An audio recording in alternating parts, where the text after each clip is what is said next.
Yo, what's going on, everybody? Today, we're diving into a story that's not just making headlines but shaking up the entire subcontinent. This isn't just another news update. This is about real people, real lives, and a tragedy that's left a mark on millions. So buckle up, because what happened in Pahalgam is something you need to know about.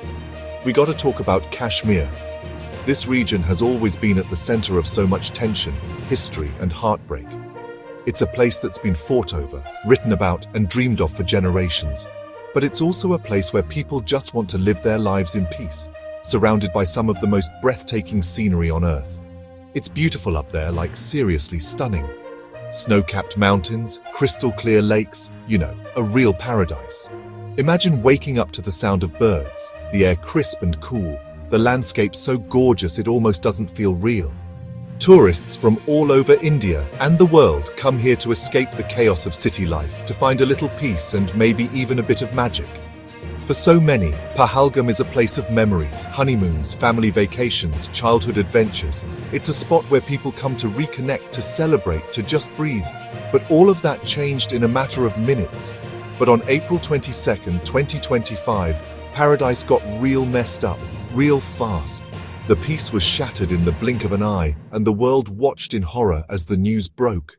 Gunmen stormed Pahalgam, a popular tourist spot, and just started spraying bullets. It was chaos, people running for cover, families separated, the sound of gunfire echoing through the valley. No one could believe what was happening. In a place known for its beauty and calm, violence erupted without warning. 26 innocent people, most of them just regular Indian tourists, caught in the crossfire. Dead. Gone. Just like that. Parents, kids, friends, lives ended in an instant. Survivors described scenes of panic and heartbreak, with people desperately searching for loved ones and emergency workers doing everything they could to help. The aftermath was devastating. Communities came together to mourn, lighting candles and holding vigils for those lost. Volunteers rushed in to help the wounded and comfort the grieving. The pain was felt far beyond Kashmir, across India and around the world. It was the worst attack in Kashmir in 25 years, and it sent shockwaves, not just through India, but the whole world. News outlets everywhere covered the tragedy, and people everywhere asked, how could this happen? Why here? Why now? This wasn't just some random act of violence. This was a message. A bloody, brutal message. The attackers wanted to make a statement, to show that even the most peaceful places aren't safe from hate and terror. It was a warning, and it left everyone on edge. And it kicked off a whole chain reaction that has brought India and Pakistan, two nuclear-armed nations, closer to the brink of war than they've been in decades. Tensions skyrocketed overnight. Troops were put on high alert, politicians traded threats, and the world held its breath, hoping things wouldn't spiral out of control. International leaders scrambled to respond, calling for calm and urging both sides to step back from the edge. Peace activists hit the streets, demanding an end to the violence and a return to dialogue. But the fear and anger lingered, and the future of Kashmir suddenly looked more uncertain than ever. Stay with me, people, because this is serious stuff. What happened in Pahalgam isn't just a headline, it's a turning point. And the story is far from over. So, the attack happens, right? The air is thick with panic and confusion, sirens wail, people are running, and the news channels are already scrambling for details. Within minutes, the entire country is glued to their screens, watching the aftermath unfold in real time. The shockwaves ripple far beyond the immediate scene. Families are terrified, politicians are on edge, and the world is watching closely, waiting to see what comes next. And the blame game starts faster than you can say Kashmir. India, understandably, is furious. The Prime Minister appears on national television, his face set in stone, vowing justice. News anchors are breathless, reporting every rumor and every official statement. On the streets, crowds gather, waving flags and demanding action. The mood is electric, charged with anger and grief. Social media explodes with hashtags, opinions, and calls for retribution. The sense of unity is palpable, but so is the thirst for answers, and for someone to hold responsible. They point the finger straight at Pakistan, their arch-nemesis, their neighbor from hell, their frenemy forever. The two countries have a long, tangled history, and every incident like this just adds more fuel to the fire. Diplomatic channels heat up instantly. Indian officials summon their Pakistani counterparts, demanding explanations. The border, already tense, becomes even more heavily guarded. The world's eyes shift to South Asia, bracing for what could come next. India says, "Nah, this ain't a coincidence. Pakistan's behind this. They're always up to no good, those guys." At press conferences, Indian officials lay out their case, waving documents and intelligence reports. Politicians take to the airwaves, making fiery speeches and promising a strong response. The message is clear. This attack wasn't random, and India won't let it slide. They claim a group called Lashkar-e-Taiba, based in Pakistan, took credit for the attack. This isn't just any group, it's one with a long, bloody track record in the region. Headlines flash across screens. Militant group claims responsibility. Analysts debate the group's motives and connections. The name Lashkar-e-Taiba sends a chill down spines, both in India and abroad, because everyone knows what they're capable of. India's basically saying Pakistan is using these militant groups as puppets to stir up trouble in Kashmir. The region has always been a flashpoint, and now with fresh violence, the accusations grow louder. Indian soldiers increase patrols, scanning the rugged terrain for threats. Maps on TV highlight conflict zones, showing just how volatile the situation is. The government insists that these attacks are part of a larger strategy to destabilize Kashmir and keep the conflict alive. And India's not just talking. They're pissed. They're deploying troops, scrambling jets, putting their navy on high alert. The military machine kicks into gear. Convoys roll out, airbases buzz with activity, and warships move into position. The message to Pakistan is unmistakable. India is ready to respond, and it won't be with just words. The entire nation holds its breath, waiting to see if this will spiral into something even bigger. It's like watching two guys sizing each other up in a bar fight, except these guys have nukes. The stakes couldn't be higher. Both countries are nuclear powers, and the world knows that any misstep could have catastrophic consequences.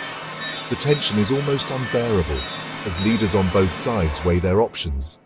The world watches, hoping cooler heads will prevail, but knowing that in this part of the world, history has a way of repeating itself. Now, Pakistan. They're singing a different tune. They're like, "Hold up, India, chill. We didn't do it.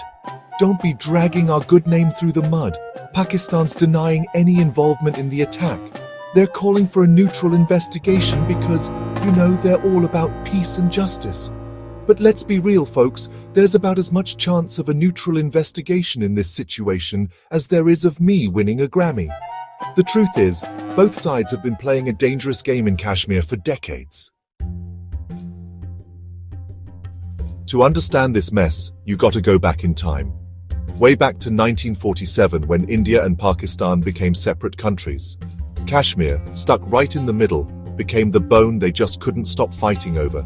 3 wars, countless skirmishes, and a whole lot of bad blood later, and Kashmir is still a tinderbox. India controls most of it, Pakistan has a chunk, and everyone's walking on eggshells. See, Kashmir is majority Muslim, but ruled by India.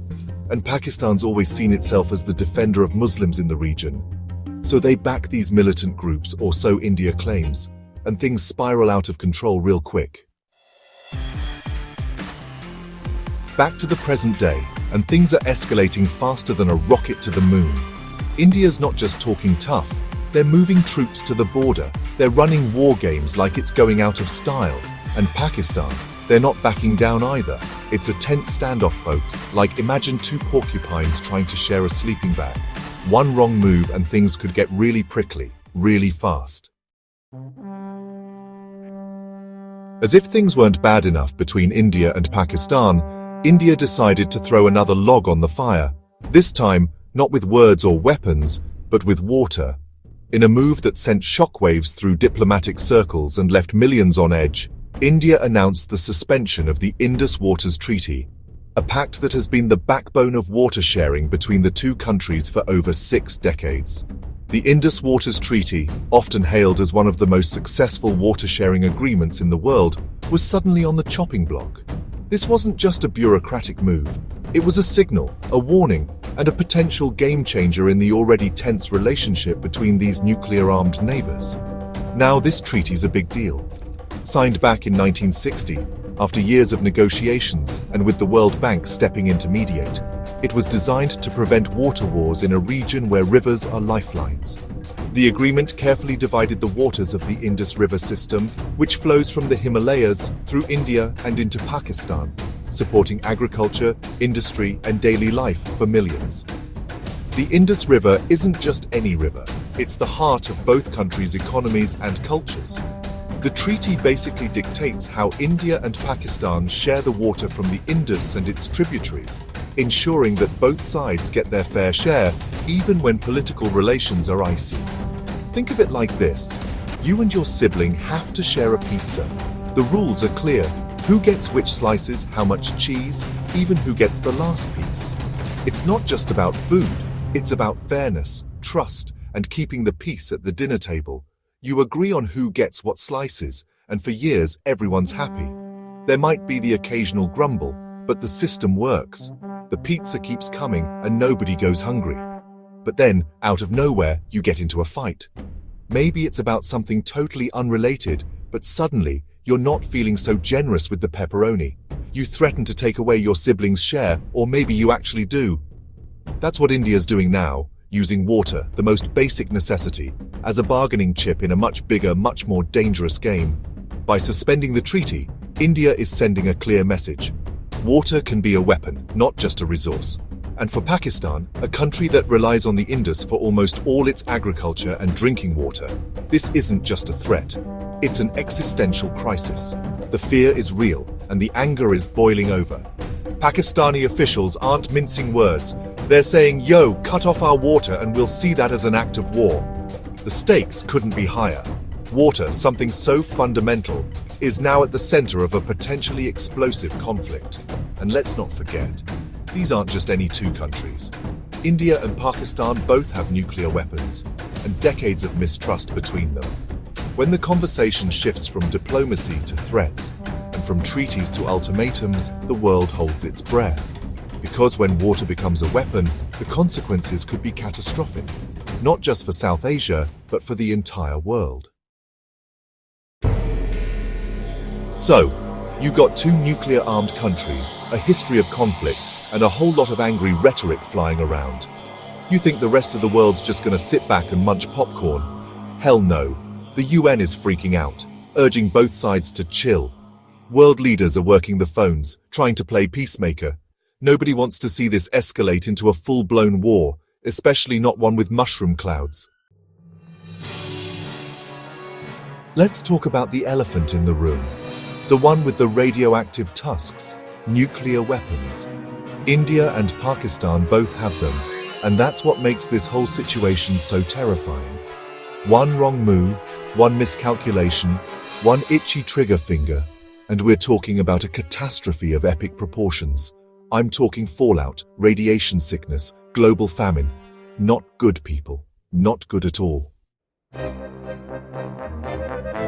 So, what's the solution? Honestly, nobody knows for sure. The situation is incredibly complex, with a long and bloody history. But one thing's for damn sure, war is not the answer. Both sides need to find a way to talk, to de-escalate, to stop this madness before it's too late. The world's watching, hoping for a peaceful resolution.